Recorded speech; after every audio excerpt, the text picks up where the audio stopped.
I'm not walking, I'm floating. There's water everywhere, but I'm not afraid of it. It feels like home.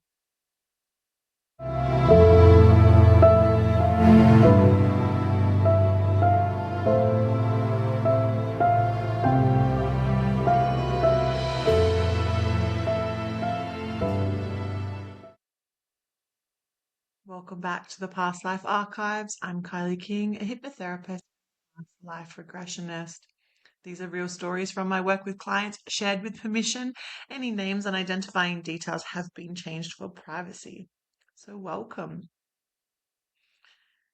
In this session, the client didn't find herself in a human life.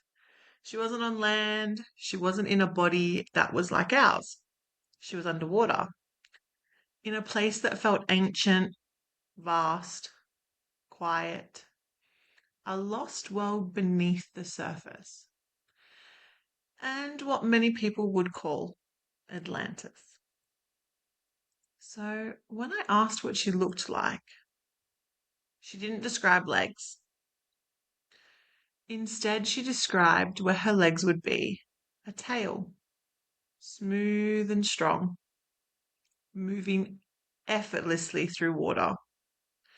Not struggling, not swimming, gliding.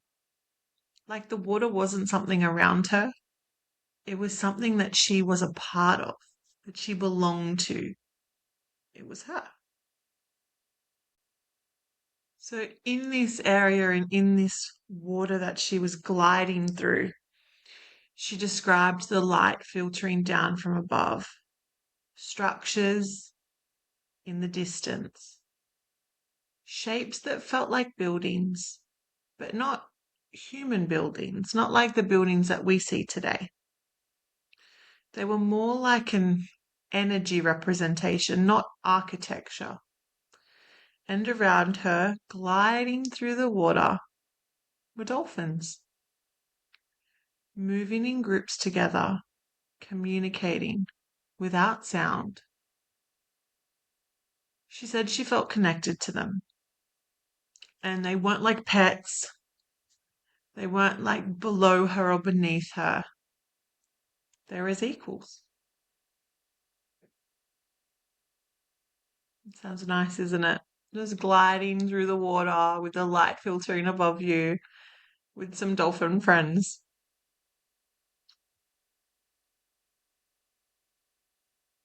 And I have to say, I was very excited to be talking to a mermaid getting through. That was a beautiful session.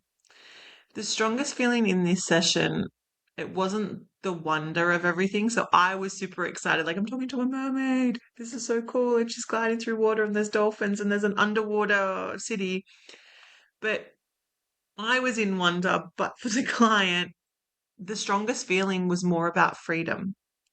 There was no weight, there was no effort, there was no noise, because the world is so noisy. There was no noise. She was just gliding and floating and existing and doing something that just felt natural to her.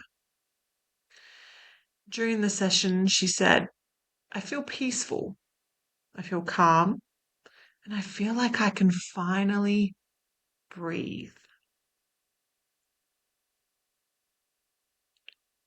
So, of course, in my human likeness, I was like, well, what's the purpose? What's your role in the world? Do you have a job? And of course, she said, no, my job's to observe. I'm not here to fix anything or build anything or prove anything to anyone else, even my dolphin friends. I'm just there to witness. I'm here to hold awareness.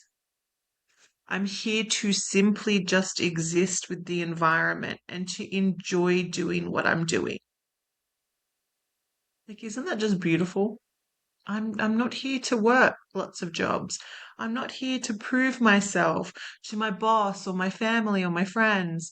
I'm not here to do anything that doesn't feel right for me. I am just here to exist and be me and do the things that I seek enjoyment from. So we went through the different lives of this beautiful, just gliding through the ocean. And towards the end of the session, something shifted. She said, I have a voice. My voice does matter. And that was interesting because in that world, she barely spoke. Communication wasn't verbal, it was energetic. So, with telepathy, it was felt, it was known, it was understood. You didn't need to speak, it was understood without sound. But she was like, I do have a voice, and my voice does matter. And that bit there was something that I emphasized with the client after. Because even in that world and in that life, when you were being able to communicate, be through telepathy or collectiveness, or it was felt, it was energetically, however that was, that's not the way it is here on earth at the moment, maybe one day. So you do have a voice, and your voice does matter to speak. So what stood out the most about this session, it wasn't the mermaid body, although that was really cool. That was really cool. It was the contrast. So what I mean by contrast, it was the soul who remembered a life of just flow, just do what you like doing now, existing in a world. There was no pressure, there was no deadlines, there was no noise, there was no real identity. And we went from this beautiful floating, just being chill, to forcing. We went from being to constantly doing. What happened there? That doesn't sound like fun. So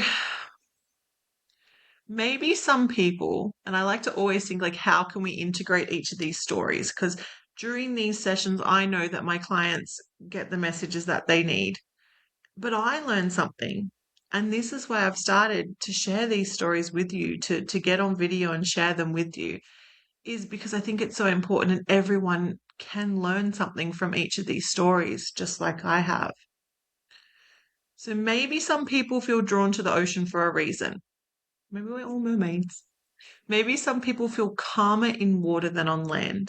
Now, I've gone through other sessions and met other lives who have explained to me the importance of water, the job of water, and the role of what water does here.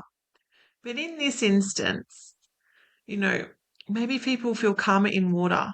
Maybe some souls remember a time when they didn't have to speak to be heard, when they didn't have to perform to exist, and they didn't have to struggle to belong.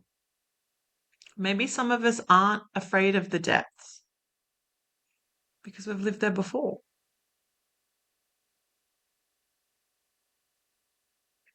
If this story resonated with you, or you feel like you're rocking out in a mermaid life, or you love the ocean, make sure that you'll like, comment, and of course subscribe to the Past Life Archives. I release new stories every week.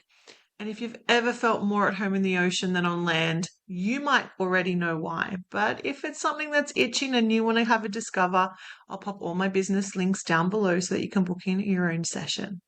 Thank you.